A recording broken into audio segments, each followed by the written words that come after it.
These portraits are all what I think I look like in the mirror. We all know what we look like in the mirror when we are arranged to be subjected to scrutiny. I am camera shy these days, arranged or disarranged. My father was always camera shy and is to be seen just at the back of a group. Always. Almost hiding. I never thought I looked like him, but 40 years after his death, I did a self-portrait in the mirror, the dressing room mirror at the Palladium, and he emerged. My job as an actor has precluded hiding, and I've been rather embarrassed by the number of self-portraits in my exhibition in which I do not hide. My excuse is that I am the cheapest and most patient model I know, and one has to practice. On the other hand, you'll be surprised how often I was asked by people walking around my exhibition, "Are you the artist?"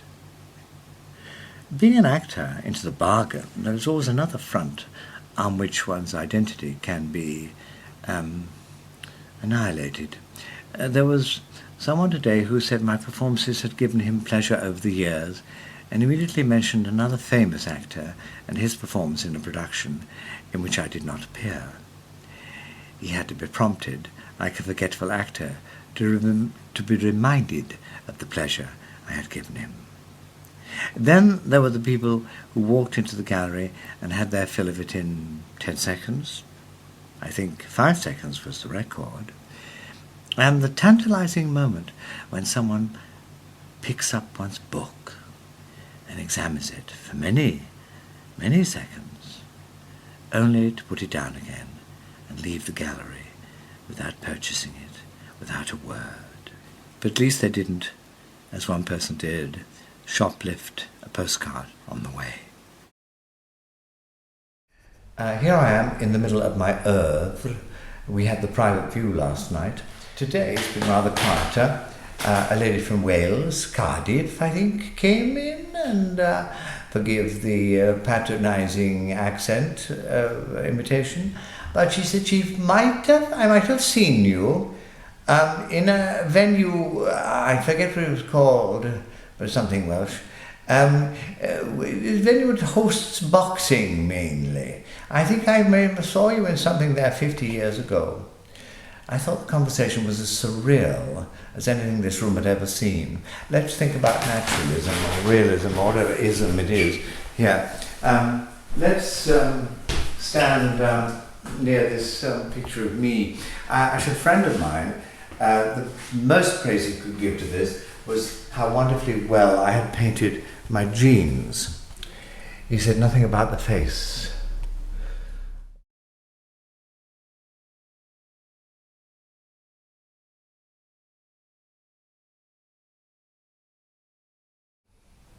And if we come more locally, oh yes, passing, before we go on to the heath, it's quite appropriate we should see a dog.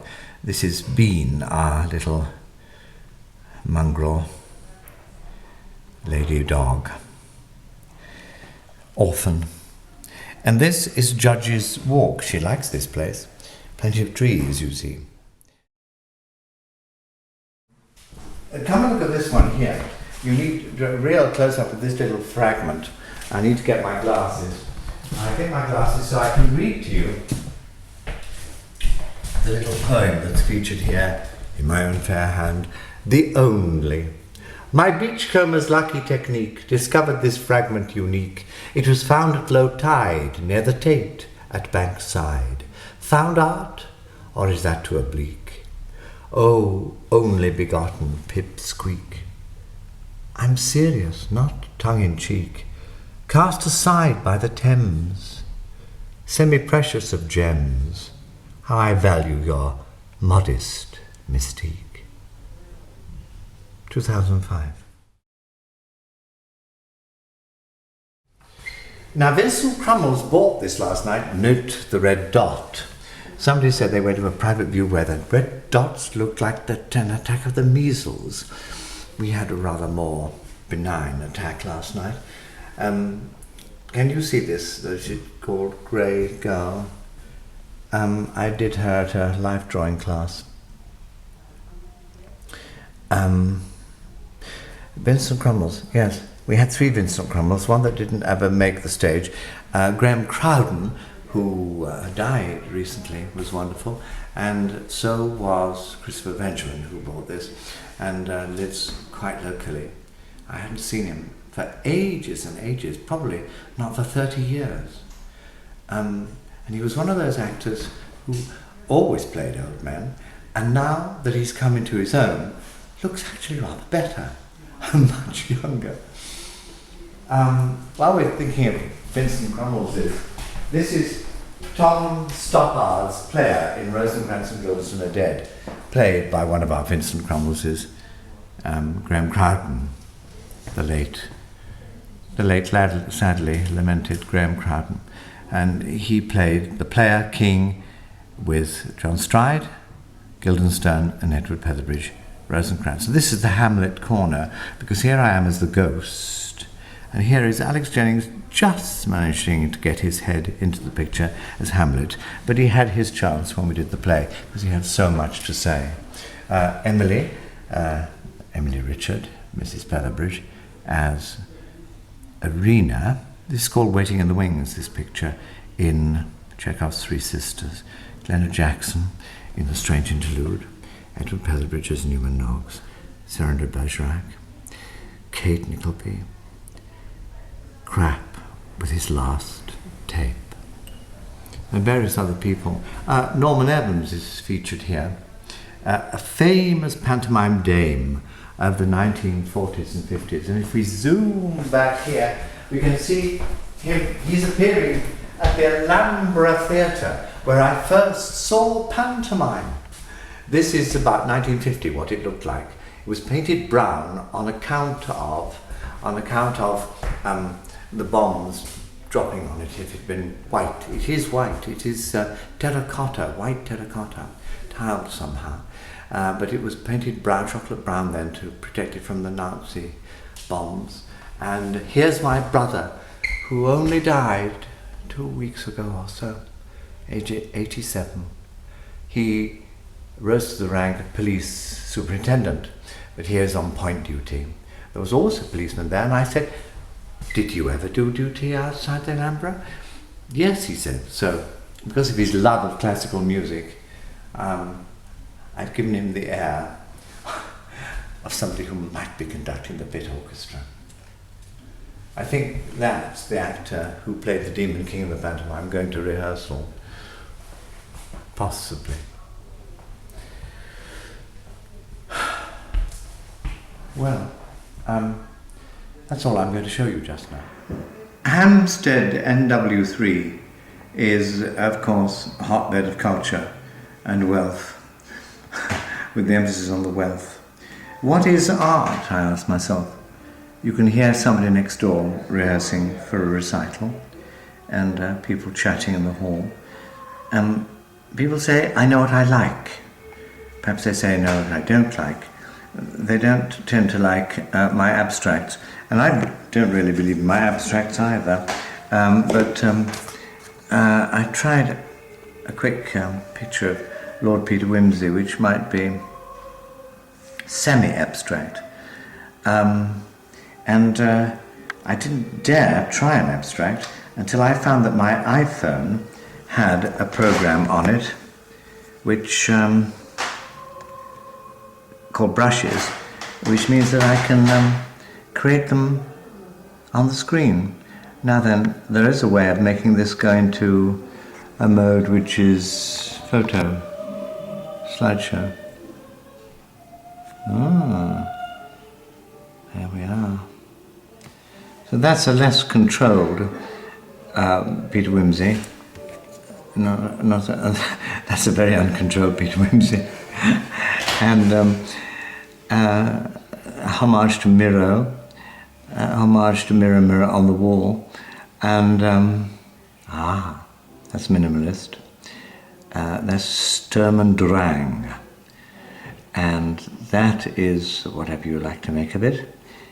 And that's my best one. No, perhaps this, I don't know, there's the last two. You see, I'm improving slightly.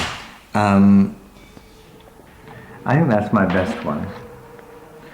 You too can get the application brushes and create one. This program called Brushes emboldened me to select a color and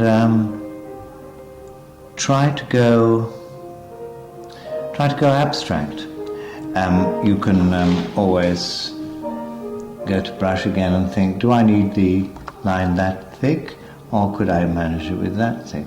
We'll try it that thick. And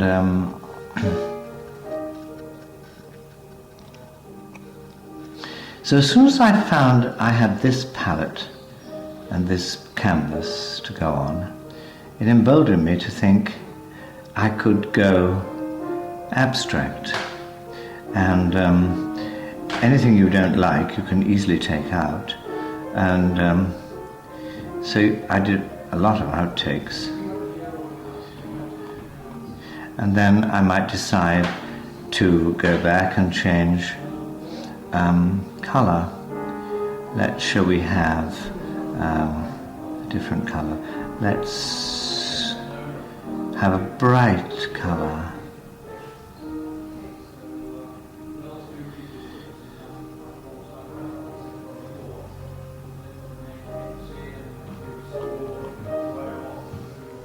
A gentleman told me that this one seemed to him almost a ghost of a presence, just a moment of movement captured. Of course, the whole point about life models is that they sit perfectly still, and in a way that nobody would ever dream of doing in life, so that you can capture the moment.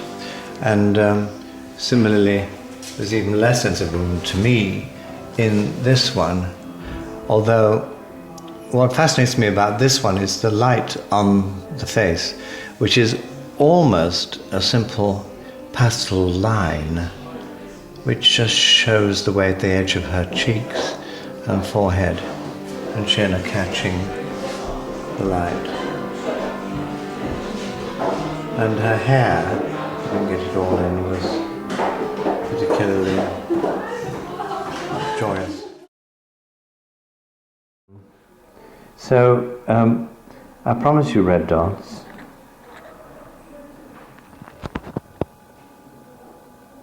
Modest red dots. Don't want to be too blatant about it, does one? Of course, everybody knows it goes that way up. Or, could it be that way? Or,